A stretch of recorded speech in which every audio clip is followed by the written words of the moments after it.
मैं मी धनंजय रुक्मिणीबाई पंडितराव मुंडे ईश्वर साक्ष शपथ घेतो की कायद्याद्वारे स्थापित झाल्या आहे अशा भारताच्या संविधानाबद्दल मी खरी श्रद्धा व निष्ठा बाळगेन. मी भारताची सार्वभौमता व एकात्मता उन्नीत राखेन.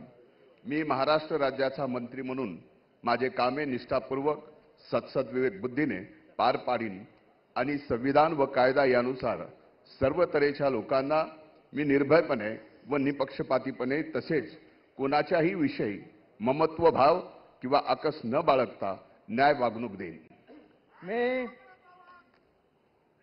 मी धनंजय रुक्मिणीबाई पंडितराव मुंडे ईश्वर साक्ष शपथ घेतो की महाराष्ट्र राज्याचा मंत्री म्हणून माझ्या विचारार्थ आणली जाईल किंवा मला ज्ञात होईल अशी कोणतीही बाब असा मंत्री म्हणून माझी कामे यथायोग्य पार पाडण्यासाठी आवश्यक असेल ते खेरीज करून एरवी मी कोणत्याही व्यक्तीला किंवा व्यक्तींना प्रत्यक्षपणे व अप्रत्यक्षपणे कळवणार नाही किंवा त्यांच्याकडे उघड करणार नाही. जय हिंद, जय महाराष्ट्र.